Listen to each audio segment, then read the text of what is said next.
Appreciate it. So we got a few folks here who are in attendance. They say they appreciate your time here. We'll have a few more folks, Scrum Masters, people joining to just kind of, listen in and probably be dropping some questions for us. But yeah, definitely. So the name of this called the Agile Leadership Series. And so I like to speak to people who are in the space, leaders in the space. And so, followed your profile online. And so I wanted to, have a conversation with you and just kind of see what your experience has been working in the industry and, see if you've got any advice or can provide any insight for someone who may be potentially where you were at, a few years ago, looking to either break into technology or looking to get a role as a Scrum Master or a coach at some point. And so, they always say, talk to the people who have been to the mountaintop if you want to know exactly how to get there. So that's why we're talking to you. Absolutely. Wonderful. Yeah. So I want to start things off with kind of the first question that I normally ask people who are on the show. And that's, so tell me when you fell in love with Agile.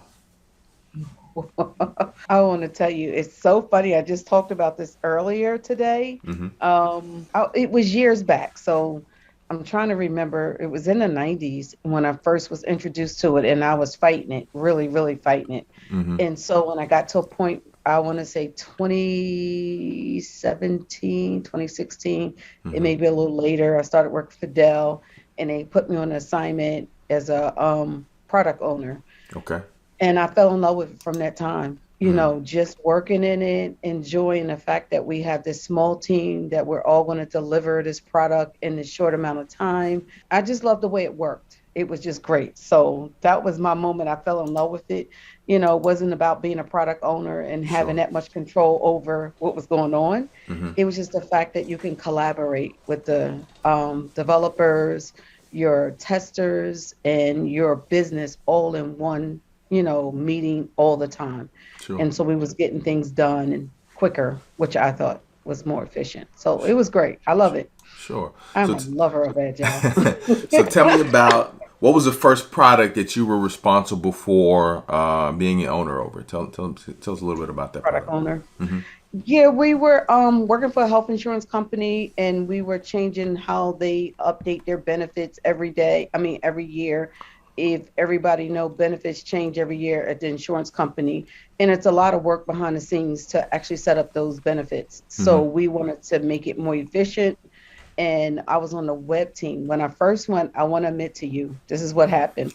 I go in, they hire me, and I have one team. Okay. And that was the web team to set up these benefits, right? Okay. It was 2 weeks later, I had all three teams. I had the web team, the legacy team, and the folks who were actually building the benefits. Just getting in there and just loving it. And they saw that and they was like, here, we're going to give you all three teams. Wow. I was like, oh, wow, this is great. And so when you're managing all three teams, did you have three separate product backlogs for each team? Yes, okay. I did. So all the ceremonies were separate for each team. So I had to conduct all those ceremonies for each team. So I was very busy. Sometimes they would overlap. I can tell you I won't complain, but because I loved it, but it wore me out. But it definitely was a challenge, but I love it. Yeah, it was great. Here we were sitting in there with all these folks from the business, and we got to collaborate with the QA team, telling us that our stories wasn't, good enough, and we were getting things done. So, I enjoyed it. So tell me about some of the lessons that you learned back in the 90s, right? In that first role that kind of still sit with you today. Oh, so back in the 90s, I was more stubborn. I didn't learn a lot. I was fighting it more. I was used to the waterfall, and so I was going up against it. We had one developer who was real familiar with it, and she was trying to tell us how we could deliver faster, and I was fighting it. I was like, no, this is the way. Waterfall is the way, and she proved the point. She did. She proved the point. She said, Rodnetta, just follow me for a little bit as we deliver the product for January 1. And she did. She did her thing and showed me that it was right. It's the right way to go and how more efficient it was than waiting 6 weeks to write requirements, another 6 weeks for functional specs, and then, so forth. So, yeah, she showed me the way. Good stuff. So tell me about the current role that you're in right now. Oh, so I'm currently Scrum Master for two teams at the bank. I enjoy it as much. Product owner is a little bit more responsibility. People don't seem to understand that. Mm. You own that product. You are kind of almost like the CEO over your product. Scrum Mm-hmm. Master, we're really just mentoring these folks into that Scrum, just like the practices, Sure. Agile, just trying to change the way that they think. I want to say, and I hope people don't take this the wrong way, I think being a Scrum Master was a little less responsible than being a product owner. Okay. How so? We say you own that product, you're doing a lot more work. Here, I'm more coaching and directing them into this Scrum. I do a lot of more of teaching, lunch and learns. Here's why we need to have backlog refinement, right? Sure. Looking at our matrix. Yep. Here's what we did last, in the retrospective. And I love retrospective. I don't know if a lot of people like that, but you get to talk about things that, didn't go right, how we can improve. And you're looking at that every 10 days. I think that's great. I like it so much better than product owner. So nothing against the product owner. Yeah, you teaching more, you're Sure. mentoring. Yeah, you're listening to people and you're finding a way to make it better for them. Sure. No, it makes sense. It makes sense. So tell me about the most difficult team that you've kind of worked on, whether as a product owner or as a scrum master. So I thought my difficult teams were when I was at the health insurance company, as a consultant working for Dell. Uh-huh. I find that these are my difficult teams currently, because they don't, it's harder to make people change or want to change when they're Uh-huh. used to delivering the way that they're delivering. So it has been a struggle over the year, but I was able to change their mind, like getting a product owner to, come into our ceremonies. Mm-hmm. And the developers were like, no, they don't belong here. We do all the work. So how do you deal with that attitude when it comes up from your developers? Because particularly when you're a scrum master, like it's your job to help kind of the team understand what the roles of everybody is and to Yeah. resolve that conflict. So what do you do? What are some tips? So first I had to actually open up the Scrum Guide and Sure. kind of go through it and say, hey, look, this is what the Scrum Guide said, right? And then I actually had to say, well, why don't we just invite the product owner into sprint planning Mm-hmm. if we don't want them in anywhere else? And let's see how they can help us with our stories. Mm-hmm. And so once I invited them into one meeting, and our product owner was so friendly, he was able to answer their questions Mm-hmm. faster than them sending emails or Mm. trying to set up a meeting. Mm. And then that clicked, and then they started inviting them in more. They was like, oh, this is really great. Daily stand up, same thing. I was like, wait, the product owner, invite them in. And all the questions were being answered faster. Sure. And this guy was super, and everybody loved having him in. So it worked out for one team. And then Okay. once the one team saw it, and then the next team started doing it. Now everybody does it. All 10 teams Mm-hmm. started doing it. Mm. Yeah. It Mm. was hard. Oh, I was hated. She was hated.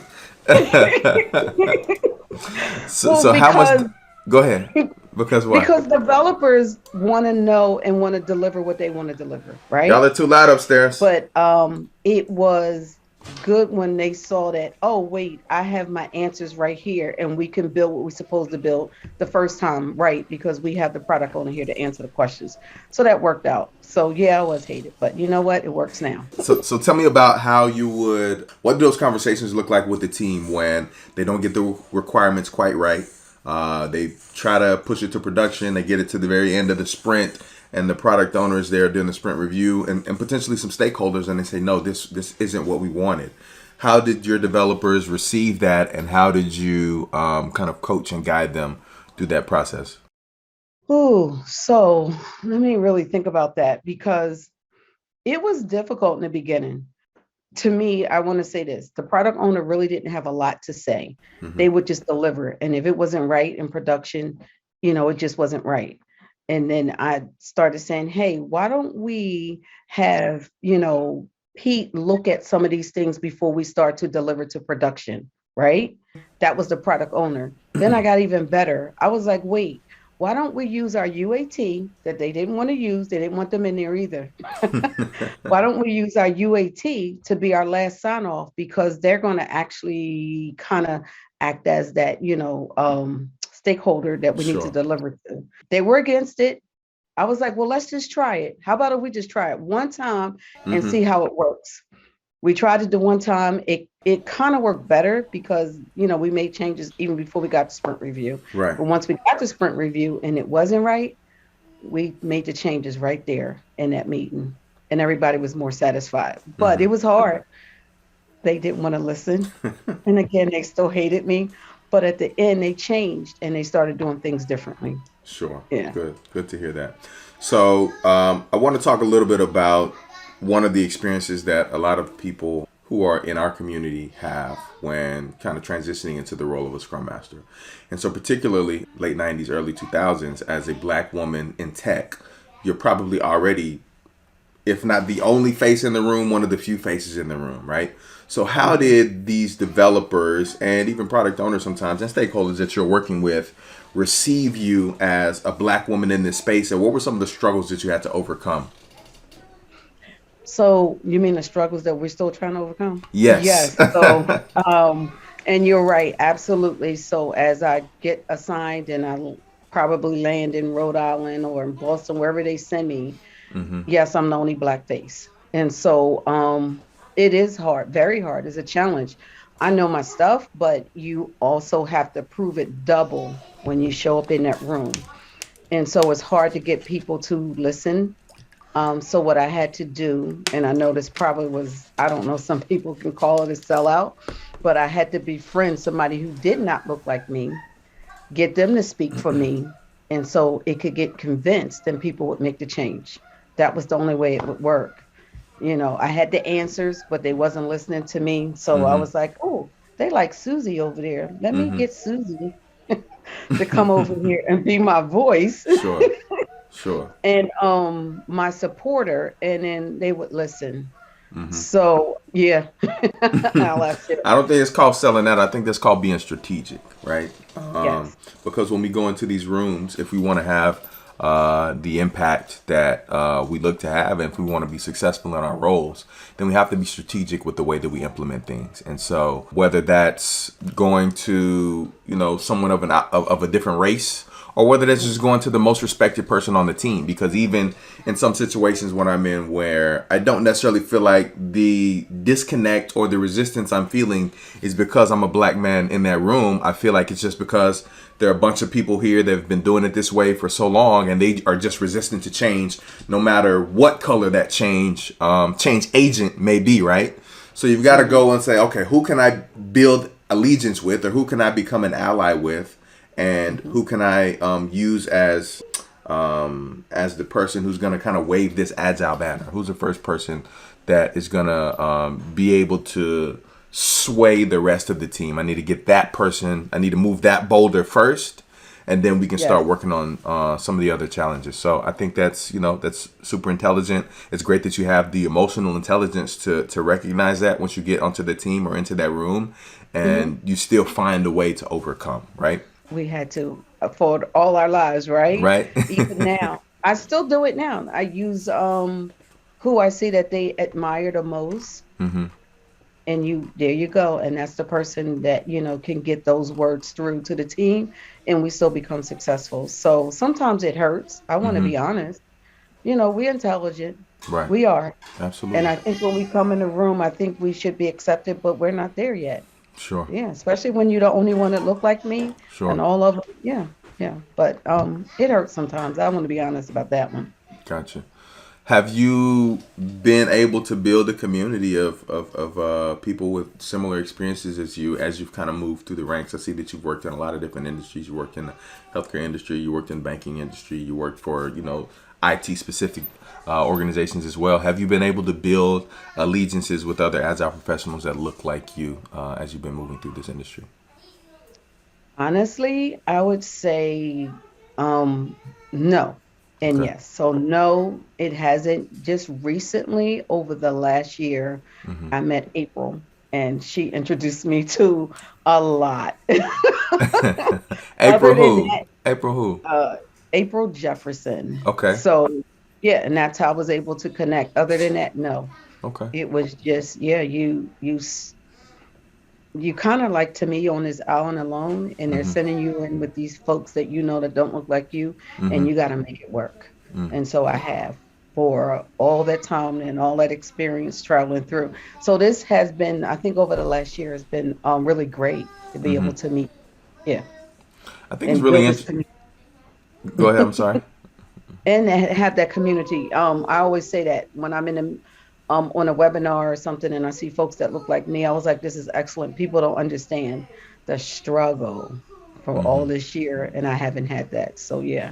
Yeah, I think it's really interesting that in this time, this last couple of years, where we've had to be so far away from other people, that this has Hmm. actually been one of the times when we've like actually connected with people in unconventional ways that we may not have considered. I don't think I've joined as many webinars or as many Zoom meetings in my life as I have in the last Yeah. couple of years, and so yeah, it's awesome. And I mean, I probably wouldn't be doing this leadership series like this if it wasn't for COVID. And so yeah, it's really Yeah. awesome. So True. tell me a little bit about how difficult it's been for you, or what the experience has been like for you working with teams throughout this pandemic. I see that you've been at the bank for the last year or so. I see that you were a senior analyst at a healthcare company before Hmm. now. So it seems like you spent your time at the pandemic at least two different organizations.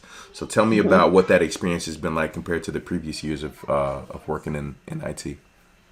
I think the healthcare, we were actually, I was there on site, and then all of a sudden they shut down. So I was glad. Hmm. I was going to make it work because my commute was like 2.5 hours each way Oh each wow. day. Oh wow. Yeah, so when we shut down, I was happy. I was like, "Oh, this will work."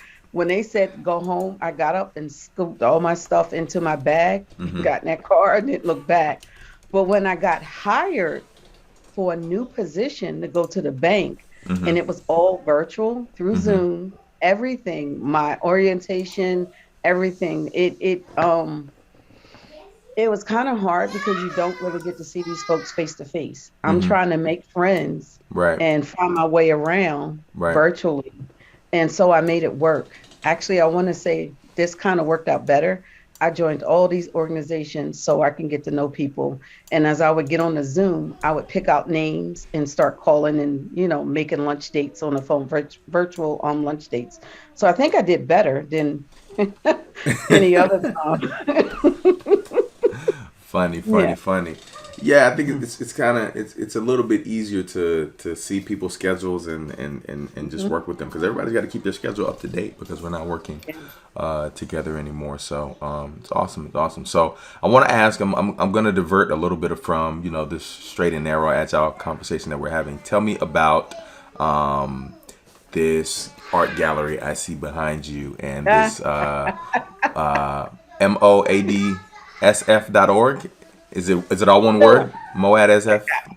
I have no idea. So Okay. I want everyone to know I actually downloaded this. Okay. I think it was Black History Month, Sure. and everybody was like putting things up that I really didn't approve of. So I found this, and Hold on. so Hold on. Hold on. Hold on. Hold on. What was they putting up? Tell me what they was putting up. they want to make sure they had Black Power when we got on the Zoom. So it was like a lot of the red, the green, and Red, and green, so and forth. uh But huh. I wanted to show, and if everybody could see, I Sure. wanted to show us. Look at my sisters, right in the Sure. back, and I wanted to show us, and so I kept it up. And this is like a icebreaker for any meeting that you go into, because Uh, right now, every time I join a Zoom, folks still talk about it. Oh, Renetta, we love your background. And they ask, have you been to that museum? I'm like, absolutely. I love So, it. yeah, this is my, so become my icebreaker. I love it. I love it. It's beautiful. Yeah, a lot of beautiful artwork. I'm originally from Nigeria myself, so all of this Oh, is very okay. native to me, and I like I like this artwork, so Okay. it's good. I can appreciate that. Yeah. So And Rodnetta, I, tell me about what do you want to achieve next? Like you've worked in this industry for a while, right? You've worked in different domains. You've had the opportunity to work in different roles, from the analyst side to the product owner side to the Scrum Master side. Like, what is your next? In Agile and Scrum, we always talk about Kaizen, right? Continuous improvement, always trying to get better. So what is that thing that you see as your next goal to continue your improvement and become the next best version of Rodnetta? Wow. You asked that question today, and so it's been all week I've been thinking about it, because the end of the year is coming. Right. We set our goals for next year, and where we want to go and what we want to do. Well, after working in this position now for over a year, things change for me. Sure. I see things a little different. And then as I get up there, I'll just put that a little up there in age, I want to do things a little different. And so I'm not sure if I'm going to stay in this space as far as, Agile and Scrum. I see myself moving on to something different. But I did say earlier, I probably would just love to train in this field here, like doing something on the side. If you want to know where I really want to go from here, I would want to sit on some boards and make some changes for people that look like us, so they could have better opportunities. That's where I'm really trying to go. I really think it's important.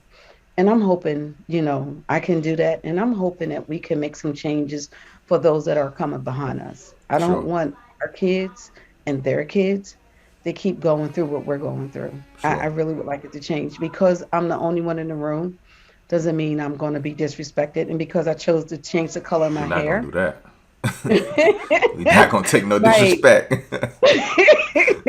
Yeah, but when we walk in that room sometimes, and I'm not Mary and I'm not Sue, so I want to sit on some boards and make some changes. Wonderful. And so when they come behind us, our kids and their kids, it can be a little different when they walk in the room. Sure. And if they be the only one that look like us in the room, they still get respected. Sure. I love it. Tell me about, I want to go back a little bit for a moment. So when you first got started as a Scrum Master, did you have your a Scrum Master certification at all? Yes. So I get hired and I jump into class. I said I can start in 2.5 weeks. I jump into class. I did. I know. And I got certified. And then I hired a coach. Okay. So while I'm going through and I landed this leadership position, I hired a coach that'll make sure that I would know what I'm talking about. Because again, remember, we're walking in and there's nobody else that looked like me. Sure. And it was definitely said and put up on I want to say a presentation that we hired a Black woman that we needed. In plain text, BLACK woman. Oh, wow. Yeah. Okay. Did you take offense to that? Very much so. Yes, I did. I did. Because even if I was a Black woman that you was looking for to hire, I don't think that should have been in a meeting. Right. But I jumped in and got my certification. I made sure I had a coach because I wanted to bring my best, to what I already know, but I wanted to become even better. So, I had that coach probably for about 6 months. Awesome. And so what are some of the things, that, if you can remember, that coach kind of poured into you across those 6 months that really set you up for success that you've seen in your career?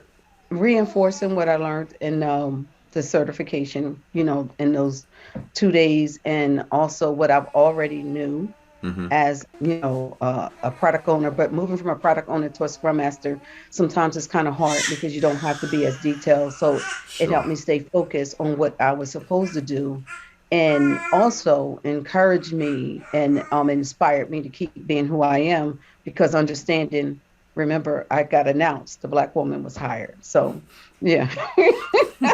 So keeping me inspired also, and stay there and do your best. So, she was awesome. The coach was awesome. Wonderful. Was she also a Black woman? Yes, I had to get somebody that looked like me. I got you. So she would understand my challenges every day and what I was dealing with. Sure.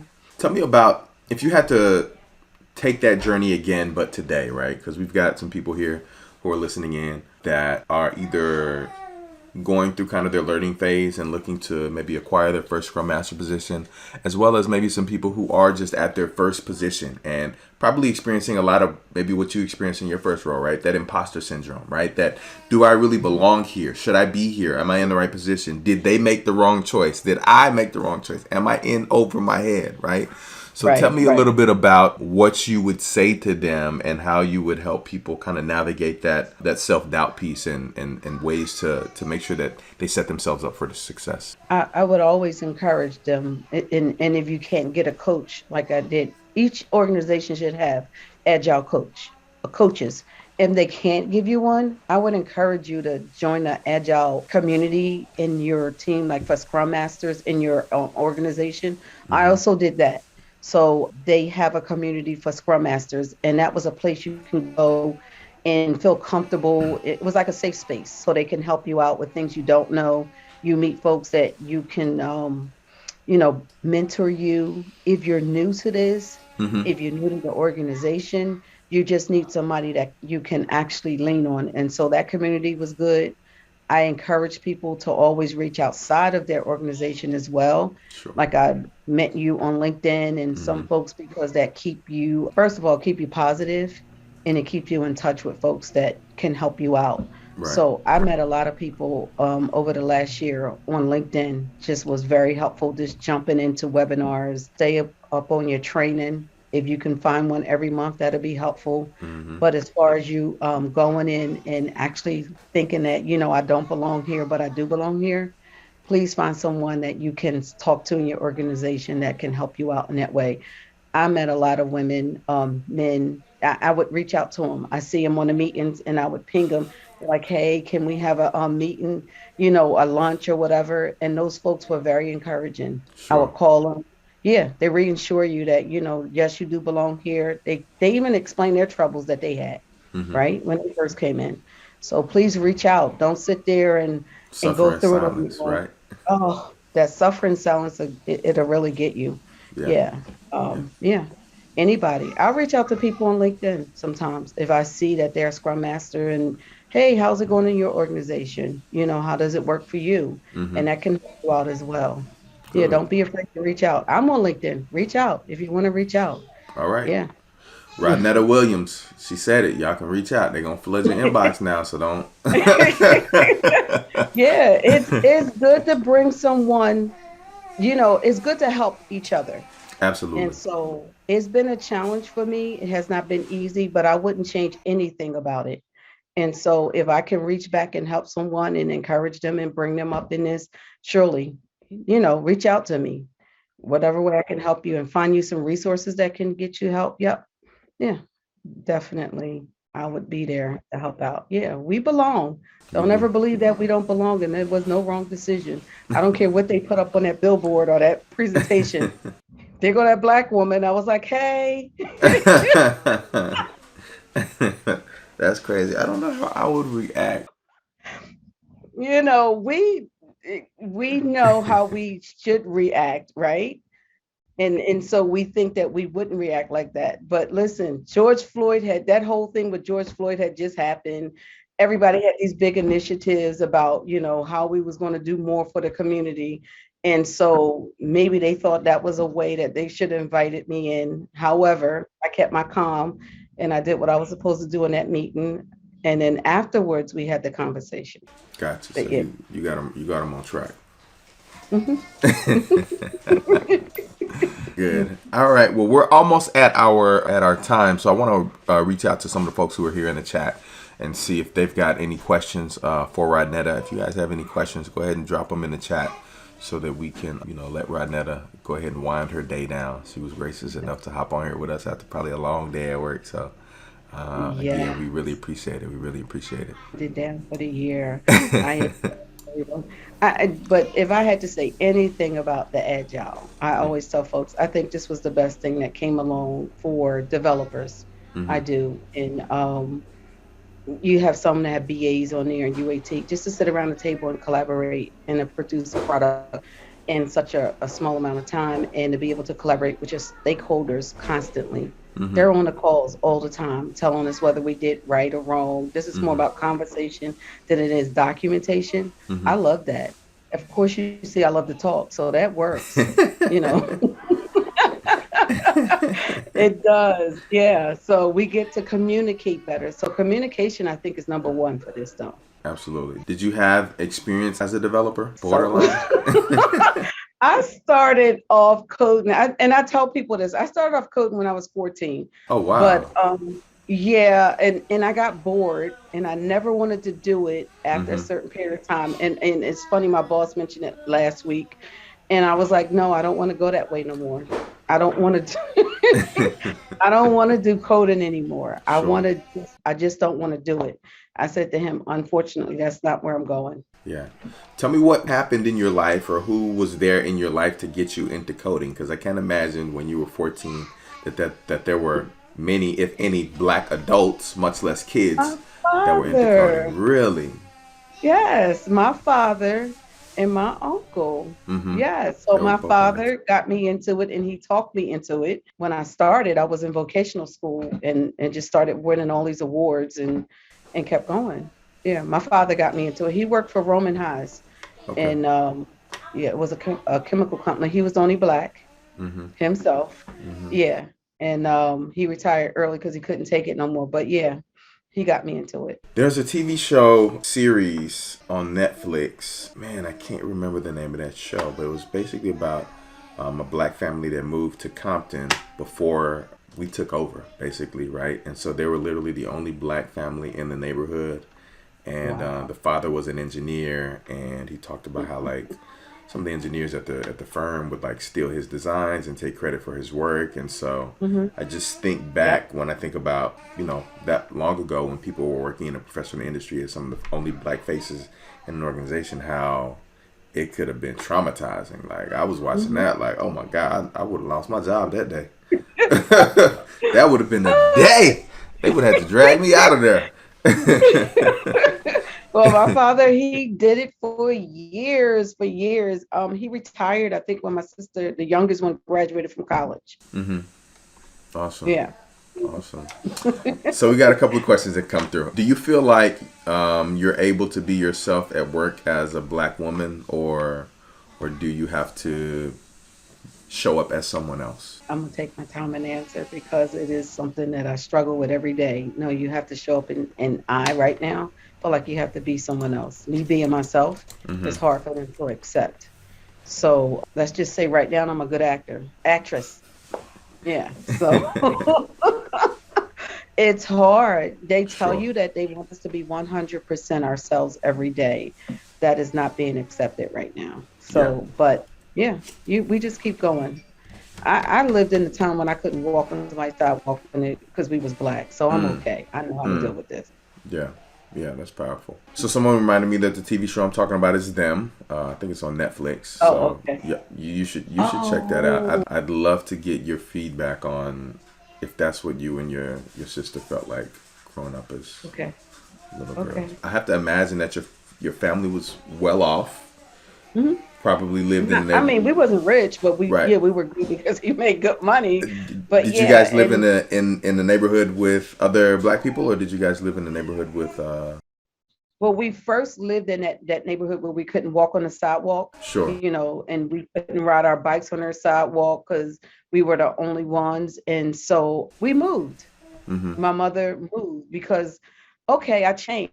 I was a bad kid then. You couldn't talk to me like that. So my mother moved. And so See, I'm through dealing with this. I'm not dealing with this no more.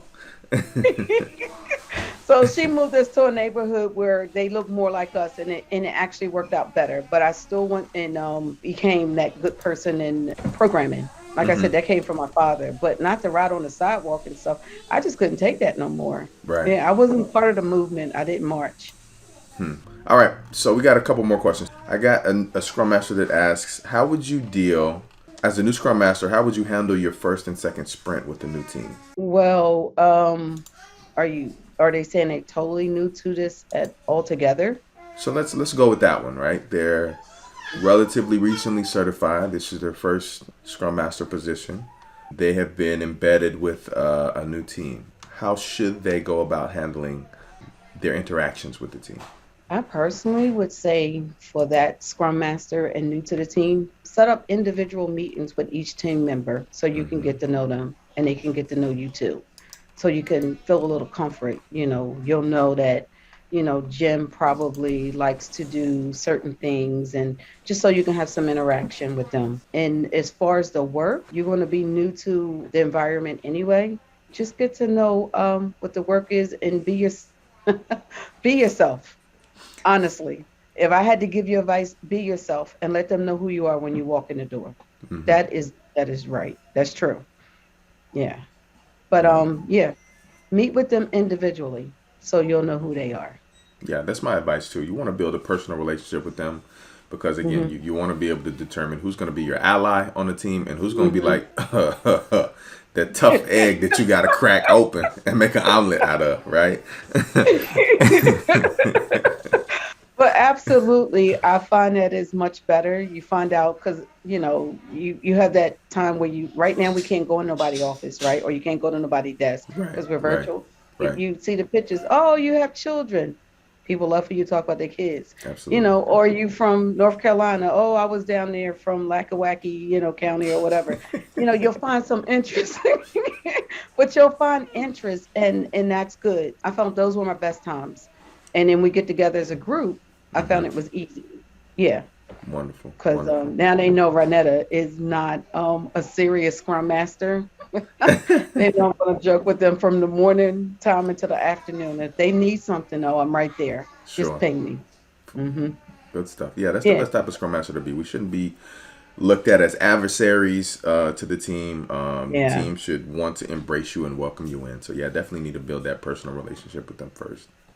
yeah, yeah. And this is good to have like this type of platform for Hmm. Scrum Master so you can let out some things that you're holding in, and then you go back to work tomorrow and you'll feel much better. Because this was Absolutely. some let out for me. I want you to know.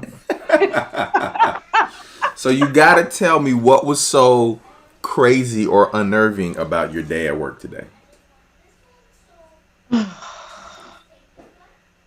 You know what it is. So I have this one team who was open to change, and I got this other team that's still not open to change. And a Hmm. product owner finally came back today. She was out, and then I'm like, okay, we want to sit down and go over the backlog, and I was like, oh, same old thing, but it's okay.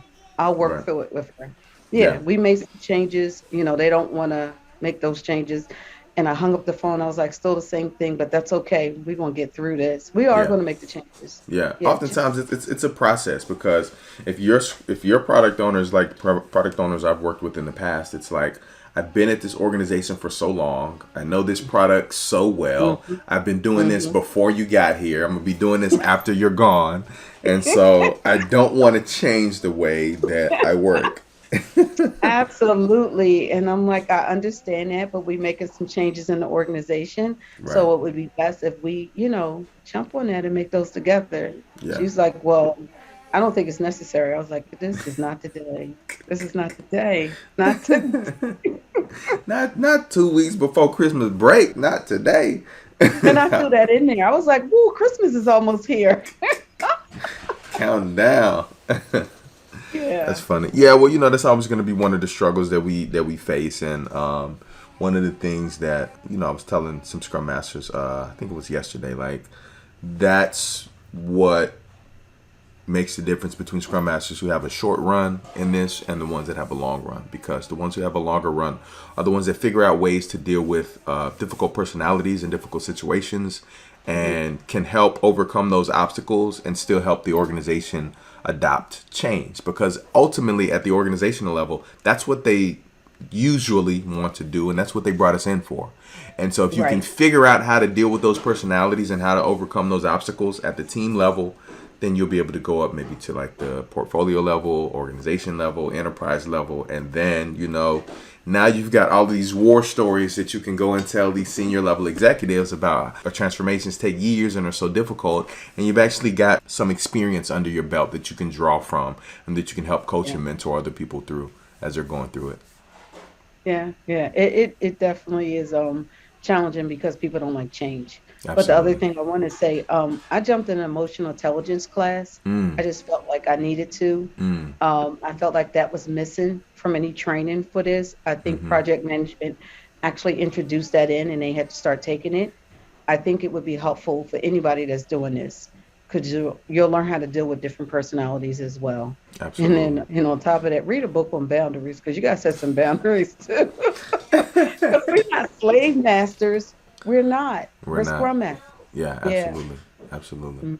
And so I think when it comes to boundaries, one of the things that I love to do is like I'll do it for my team at least once, but the time that Mhm. I do it, I'm showing you how to do it, right? So Right. that next time Exactly. it's like, all right, now you do Yeah. it. And if you're not comfortable, I'll watch you do it and walk you through it. But the ultimate goal is Absolutely. for me to hand off that process or whatever it is back to the team and let them be the owner of their process because, right, the best architecture emerged from self-organizing teams, right? And so I'd hate to be the one to handicap a team and take that opportunity to self-organize away from them. Yeah. But you're right. And that's the hard part. If you was a product owner, going to a scrum master. Right. So you have to switch that where you're not going to do, the work and then you have to hand it off and teach them. So I Right. had that struggle in the beginning, but Hmm. that coach that I had taught me better. She was like, Wonderful. no. So you mentioned a book, and so this is going to be my final question. Although it seems like you want to hang out here with me for like the whole hour. Tell me if you were going to suggest one book to some of the Scrum Masters that are here in the program or that are watching online. Tell me a great book that Scrum Masters or Agile professionals should read, and tell me why. Oh, you put me on the spot because I didn't particularly read a book on agile. I Sure. didn't. And it doesn't have to Yeah. be about Agile specifically, right? You mentioned one, Yeah, it was boundaries, about right? setting boundaries. It Sure. it really was because they think that we are the one who do everything. I don't know if Hmm. anybody else experienced this as a scrum master, but the team thinks that you are to do everything and whatever it is. And so I got a book on boundaries Hmm. because I had to set boundaries and be comfortable the way that I was setting things up. Sure. So I actually had to do it because I was doing everything So you had to for a do it for while. yourself. So there's a book called Boundaries by a Dr. Henry Cloud, and so I suggest if people are looking for ways to set boundaries or Mhm. language to use around setting boundaries Mhm. or unhealthy boundaries look like, right? Yep. I would suggest that they maybe go pick up that book, either audiobook or whatever. So that's a good one. Yeah. Yeah. Because you will. They'll tell you, no, you're the scrum master. You're supposed to do that. You're And supposed to do whatever. if you don't know the Scrum Guide, then you might fall into that trap, right? Even knowing the scrum guy, because they can convince you. I know they'll go, well, we don't have enough time, and I'm like, oh, okay, I'll do it this one time, but Right. the next round, yeah, yeah. So learn how to set the boundaries. But again, like I tell everybody, I absolutely love doing this. I do. Yeah. I don't know, moving on to a board position, if I can still do this and have that board position, but I do. I enjoy it. Wonderful. We have our bad days. We go home with some black eyes some days because, they done worked us over, because we're not meeting a goal for the sprint. But then Right. most days I'm enjoying it. So Right. yeah. Yeah, good choice. What I'm going to retire on, right? I'll put it that Wonderful. way. Wonderful. Wonderful. Well, thank you, Rodnetta. I really appreciate your time. I really thank you for coming in and lending us some of your wisdom here this evening. You Thank you. might This was need to go great. knock back a bottle of wine or something. You know what I mean? Get you a nice Merlot or something like that and just relax and prepare for tomorrow. Well, I'm going to relax. Oh, and prepare for tomorrow. I'm going to stop up and see my brand new grandbaby. She Okay, was just born. She's congrats. like 3 days old. Wonderful. Yeah. Congratulations. Thank you. Congratulations. She's beautiful. Not just because I'm the grandmother. She Oh, really yeah, is. I'm sure. Yeah. And this was great. I think we should do more things like this, especially for people that look like us, so they can be Absolutely. more comfortable in what they're doing in their jobs. Yeah. Sure. Anytime you want to come back, or if you have anyone who you think would be bring some great information to the program, I'd love to interview them and get them on here and have a Sure. discussion with them. I sure will. I know some folks too. I can think of them right now. All right. All right. Yeah, this was awesome. And Wonderful. if anyone on here, if you want to just hit me up. You want some advice? I'm on LinkedIn. Inbox me. Okay. Thank you, Rodnetta. You Thank have a you. wonderful evening. You too. Thank Bye-bye. you. Bye. Anybody have questions? Not going to stay on for too much longer, but anybody have any questions, thoughts, comments on Rodnetta's interview, some of the feedback, advice that she gave, or anything you guys are dealing with this evening? Just a quick reminder to everyone that all of the invitations and the links for our Agile Leadership Series, they will only be posted in Facebook. We will not be posting them in WhatsApp, just because in WhatsApp, everyone has not subscribed to be part of the Scrum Mastermind coaching program. So if you're ever looking for the link for this on Tuesday nights or Thursday nights, you guys can find that on Facebook. Yes, Rodnetta Williams. Do y'all need me to... Let me spell her name for y'all. N-E-T-T-A. Actually, you know what? Let me not be difficult. Let me just paste the link into the chat for her profile so you guys can find her direct. There we go. That's her link. All right. I think that's it. I think that's it for the evening. Thanks everybody for hanging out with us. Look forward to seeing... When will we get to see the other interviews? Well, they are still being edited. The edits are completed now, and the last thing that they've got to do is add the text Agile Leadership Series with the graphic at the beginning of them, and I will start cranking them out, probably 2 or 3 a week, Kiara. So hopefully by this last Thursday, hopefully by this time next week, by next Tuesday, those videos should to start to drop. Yes, I understand. Last minute, we can't always join, so I apologize. But sometimes I like to wait until like the last hour or two before, because they be canceling on me. Folks be canceling, so I'll be having to double check to make sure that they're actually going to join. But I appreciate it, y'all. Y'all have a wonderful evening, and we'll see y'all on Wednesday.